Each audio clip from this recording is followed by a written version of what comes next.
1993 সালের 21শে জুলাই মহাকরণ অভিযানে গিয়ে প্রাণ হারান বিশ্বনাথ রায়। 2023 সাল পর্যন্ত বিশ্বনাথ রায়ের ছেলে রাজীব রায় 21শে জুলাইয়ের মঞ্চে যেতেন, কিন্তু এখন আর যান না তিনি। শহীদদের সামনে রেখে রাজনীতি হয় এখন। সমাবেশে বাধ্য হয়ে আসেন তৃণমূল কর্মী সমর্থকেরা। শাসক দলের প্রতি ক্ষোভ উগরে দিলেন রাজীব রায়।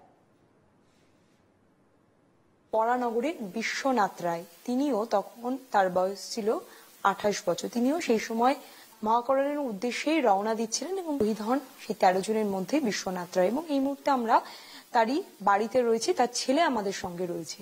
সেদিন সকালবেলা আমাকে বাবা স্কুলে দিয়ে উনি বাড়িতে বাজার দোকান করে দিয়ে বেরিয়েছিলেন। বলেছিলেন যে আজ একটা মিটিং আছে, সেখানে আমি সেই মিটিংটা শুনতে যাচ্ছি।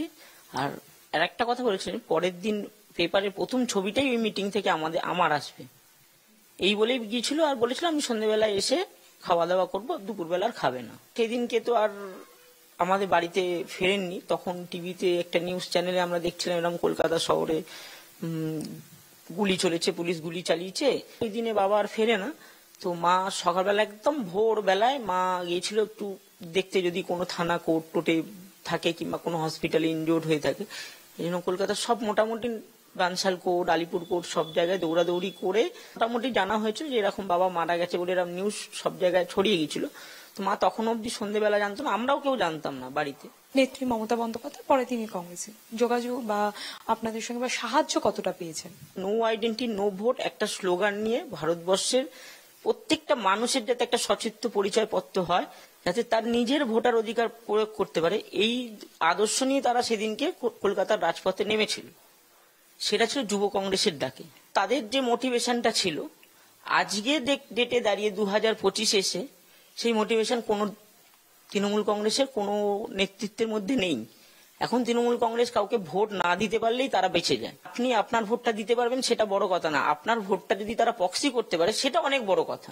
সেটাই এখন আদর্শ তৃণমূল কংগ্রেসে। দেখুন, সাহায্য বলতে তখন তৎকালীন কেন্দ্রীয় মন্ত্রী ছিলেন অজিত পাজা, কোল মিনিস্টার ছিলেন।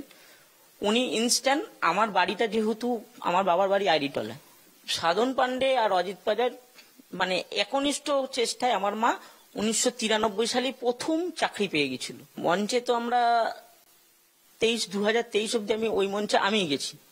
আমার মা যেত, মা বিগত 10 বছর আর যেতে পারছেন না, উনি অসুস্থ হওয়ার জন্য আমি গেছি। 2023 পর্যন্ত যখন গিয়েছেন, মানে গিয়ে কি আপনাদের কি সেই প্রায়োরিটি দেওয়া হতো? মানে কোন রকম ভাবে যে বলার বা কোন রকম সেই প্রায়োরিটি কি পেতেন শীর্ষ নেতৃত্বদের কাছ থেকে বা দলের অন্যান্য নেতৃত্বদের কাছ থেকে?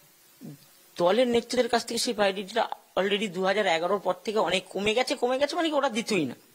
মানে আগে আপনি শহীদ মঞ্চের দেখতেন, শহীদ যে তর্পণ হতো, একটা তো শহীদ তর্পণ মানে একজন মৃত ব্যক্তির আত্মার শান্তি কামনা করা, তো সেই শান্তি কামনা করার মধ্যে হয়তো নাচ গান হবে না। আপনার বাড়িতে কোনো শ্রাদ্ধ অনুষ্ঠান যদি বাৎসরিক কাজে আপনার নাচ গান এসব হয় না, নিশ্চয়ই হবে না। তো এখন সেটার মঞ্চ হয়ে গেছে। আর এখন মঞ্চে দেখবেন শহীদরা পেছনে আর নতুন শহীদরা আগে।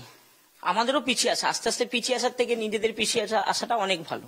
21শে জুলাইয়ের এই 13 জন যে শহীদ হয়েছে তাদেরকে সামনে রেখেই পুরোটাই রাজনৈতিক উদ্দেশ্য। 100 বার আপনি যতজন লোক আছে তাদেরকে প্রত্যেকজনকে জন হিসাবে যদি আপনি গিয়ে বলেন আপনি কি কারণে আসছেন, তারা বলবে শহীদ দিবস, মমতা ব্যানার্জির মিটিং, আমরা তাই এসেছি। অবাস্তবকর পরিস্থিতি সৃষ্টি করবে ওরা। তাই জন্য আজকে সবাই আসে শহীদ সমাগমে, কারণ ওনারা ক্ষমতায় আছে, এখন আসবে।